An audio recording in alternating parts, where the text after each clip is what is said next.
Berdasarkan tingkat bahayanya, limbah B3 dibedakan menjadi dua kategori. Ada limbah B3 kategori 1 merupakan limbah B3 yang berdampak akut atau langsung, gitu ya, berdampak langsung terhadap manusia dan dapat dipastikan berdampak negatif juga terhadap lingkungan hidup.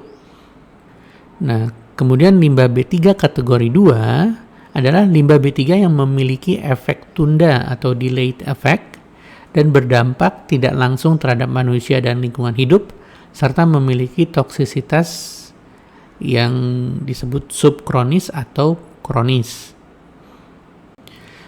Nah, limbah B3 kategori 1, contoh-contohnya adalah asam basa, ya, garam kimia yang B3, PCB, dan lain-lain sebagainya. Biasanya bahan-bahan yang sangat beracun, ya. Juga yang sangat korosif gitu, itu memberikan dampak yang akut. Kemudian limbah B3 yang kategori 2, contohnya steel slag, copper slag, karbon aktif bekas, ya, aki bekas, filter bekas, dan lain-lain. Nah, kenapa dibedakan, ya, untuk limbah B3 kategori 1 dan kategori 2? Tentunya pada ujungnya adalah untuk menentukan pengelolaannya. Tata cara pengelolaan limbah B3 kategori 1 dan kategori 2 akan berbeda. Tentunya nanti akan berbeda-beda lagi tergantung klasifikasinya atau kelompok bahayanya, ya. Berdasarkan sumbernya, limbah B3 dapat dibedakan menjadi limbah B3 dari sumber tidak spesifik. Kemudian yang kedua, limbah B3 dari bahan B3 yang kadaluarsa atau yang tumpah, atau B3 yang tidak memenuhi spesifikasi produk yang kemudian dibuang, gitu ya, ataupun bekas kemasan B3 atau bahan kimia. Kemudian yang ketiga adalah limbah B3 dari sumber spesifik. Nah, dari sumber spesifik pun dibedakan, ada spesifik umum dan spesifik khusus. Pembedaan limbah B3 berdasarkan sumbernya ini mengacu pada pembedaan tabel, ya, pembedaan tabel limbah B3 dari lampiran 9 di Peraturan Pemerintah Nomor 22 Tahun 2021. Limbah B3 dari sumber yang tidak spesifik itu berada di tabel 1. Kemudian limbah B3 dari bahan kimia atau bahan B3 yang kadaluarsa, tumpah, yang off-spec atau bekas kemasannya itu berada di tabel 2, di daftar tabel 2. Kemudian limbah B3 yang dari sumber spesifik itu berada pada tabel 3 dan 4. Di tabel 3 untuk sumber spesifik umum dan tabel 4 adalah sumber spesifik khusus.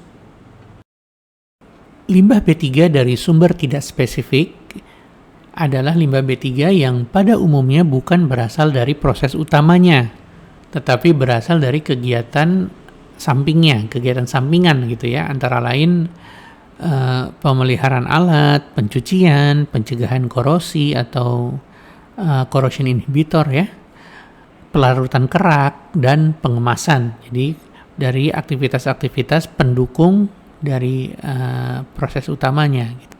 Nah, sumber tidak spesifik ini seperti yang tadi sudah disebutkan berada di tabel 1 daftar limbah B3 dari sumber tidak spesifik pada lampiran 9 di Peraturan Pemerintah Nomor 22 Tahun 2021. Kemudian limbah B3 yang berasal dari B3 atau bahan kimia kadaluarsa, B3 yang tumpah, B3 yang tidak memenuhi spesifikasi produk atau yang off-spec yang kemudian dibuang, ya, atau barang reject, ya, istilahnya barang reject, dan bekas kemasan B3.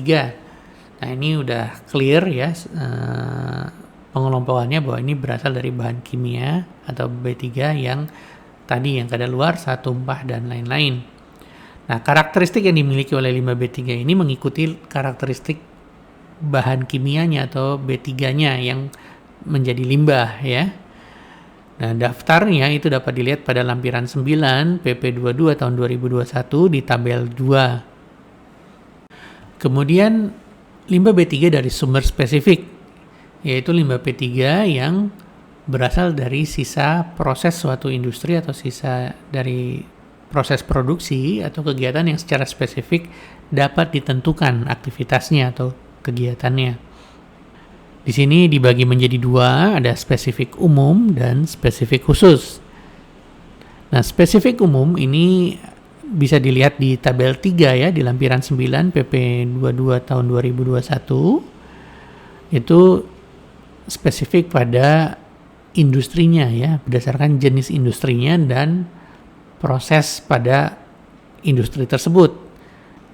Kalau kita lihat ke tabelnya, kita bisa lihat bahwa di situ ada kolom jenis industri ya, misalnya industri pupuk dan bahan senyawa nitrogen, dan bisa dilihat sumber limbahnya dari proses-proses apa saja.